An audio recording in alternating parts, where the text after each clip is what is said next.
Welcome. You're watching a special edition of Health Focus. I'm your host, Robert Nations.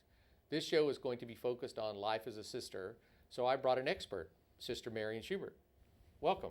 Thank you, Robert. And you're Vice President of Mission Integration at the Queen of the Valley Medical Center. Yes, I've been at the Queen for about 4.5 years now. My role as Vice President of Mission Integration is to ensure that all the things we talk about the hospital in terms of our mission, our vision, and our values, we actually implement and measure, and my job is to ensure that we're able to do so. You're actually an executive. Yes, I am. On the executive committee. Yes, I am. I'm one of the, we have about, I think, 6 vice presidents at the hospital, and I'm one of them. So let's talk about that, because that's where I kind of want to start, because I think people in their minds think of a sister as someone who's been brought up in a religious background, who just had the calling and moved right into becoming a sister. But that's not necessarily true, though. You're exactly right. Sisters, if you've heard talk to one sister about how she became a sister, you've only heard one story about one sister who's became a sister. Used to be a long time ago, many sisters entered quite young or just out of high school. But now it's very common that women become sisters after they've had full careers. They've done very diverse things. In my own community, we have had people that are, a psychologist is one. Another one has been a nurse for a number of years. So again, people come from diverse backgrounds and histories, and they bring all those wonderful qualities and experiences to them to the convent. And now it's kind of a requirement that you have to have some education background. Yes, in my community, that's the expectation. One of the things that we were founded to go out in the community and serve the people. And so to be a really effective minister these days, we have to be well educated so that we can be competent and meet the needs of the people we serve. So the expectation of my community generally is that most of us are very well educated. And you're a good example of what we're talking about, because you didn't grow up thinking you were going to become a sister at all, right? No, I didn't. Now, from my background, the sisters taught me, and they were really generous. I came from a poor family, and for example, the sisters provided my education for free. I went to a private school, and my family couldn't afford to pay for my education. The sisters educated me and my 3 other sisters basically for nothing.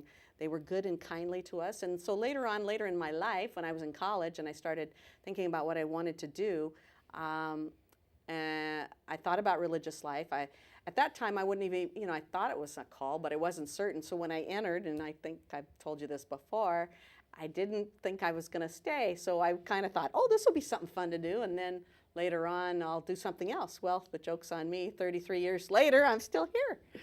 But you really started out with the idea you're going to become a teacher. Yes, back of my head, like I said, the sisters were teachers that taught me. In fact, I had no idea that they were in healthcare. I had no idea that they sponsored a number of hospitals in California and Texas. And it wasn't until after I became a sister that I found that out. And so at that time, then they asked me to go into healthcare. So I went from thinking I'd be a teacher to being now an executive in healthcare. Well, tell us a little bit about some of the other jobs that sisters might have in the community or in part of the system. Yes, we have sisters that are social workers. We have sisters that work in parishes. We have sisters that work in detention ministry. They go into prisons and jails. We have sisters that serve in healthcare, education still. It's pretty much the sky's the limit. We have sisters in private practice, some psychologists that we have.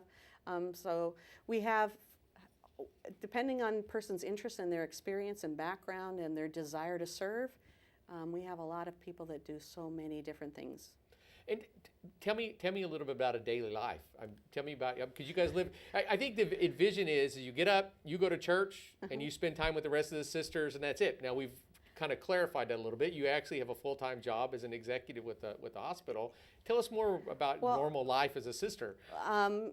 In my house, for example, we all have jobs at the hospital, but we go to Mass generally at noon in the hospital. So we start our days on our own pretty much.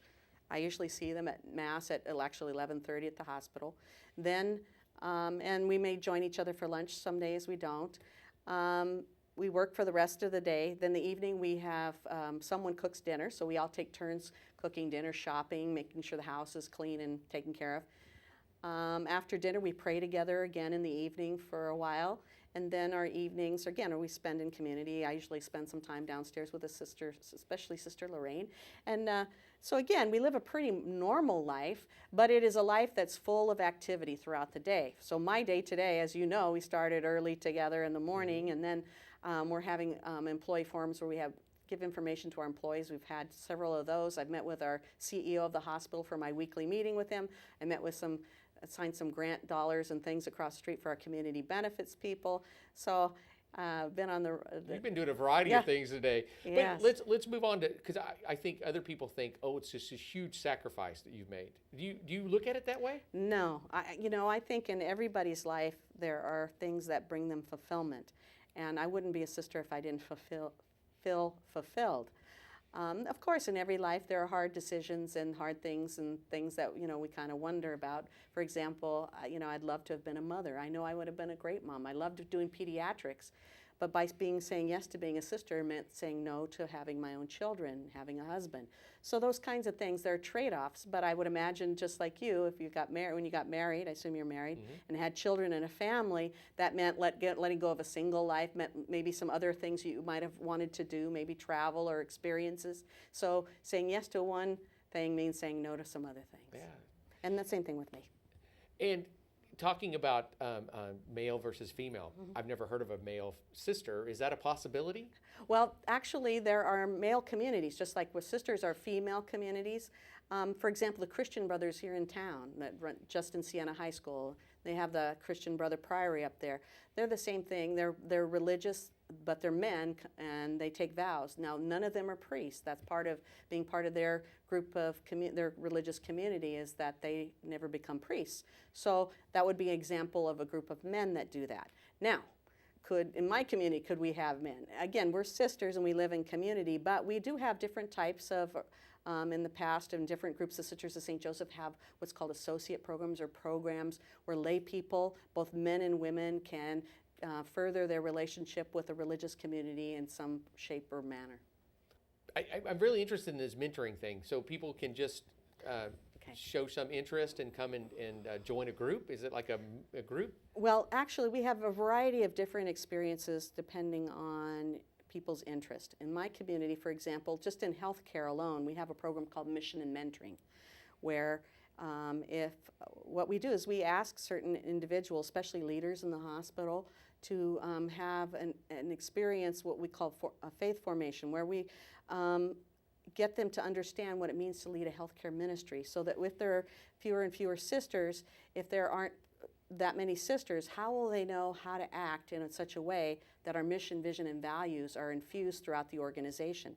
So we have this year-long program. It's 2 days every other month, and we send a group of folks every year to understand how to do that, and how to better serve our hospital community and make decisions in terms of the way and manner that the sisters would.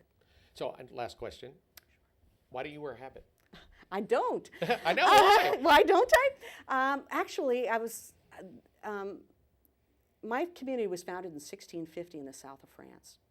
And at that time, we were the first group of women religious to successfully leave the cloister. So we weren't founded to be behind a monastery wall, but to go out in a community and do good works. So part of that, the original first group of sisters, many of them were widows. And at that time, the wear of widows was a very black dress and covered their face and had a veil. And eventually, over time, that became institutionalized and became a habit for my group of sisters, okay? But I think that was true often for many, just behind a cloister wall, they wore a certain clothing. Over time, that became like an institution, like it became a focused part of their life, rather than this has just happened to be the clothes of widow when we first started. In the Vatican II, in the late mid-1960s, one of the documents that came out of Vatican II was a document called Perfecti Caritatis. And it was about religious life, and said, you know what, every religious community is looking an awful lot like every other one, that they're all looking the same. What we need to do is figure out, what were you founded to do?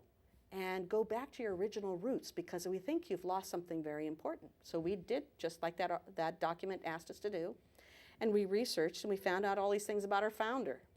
And one of them that we talked about was the wear of widows. So we were founded to dress like the women of our time. So in 1968, my religious community said, we're going to dress like the women of today. So the sisters left the habit in 1968, and again, over time, some sisters felt more comfortable in the habit, and so they stayed in the habit, but eventually over time, there's no one left in my community that still wears the habit. And I would think it's much more receptive to community because you're dressed like the rest of us, and you're more comfortable. Yes, I think, I was told you about, I was a nurse, and I'm actually a nurse practitioner, and I used to see pediatrics. In fact, most of my professional career was pediatrics.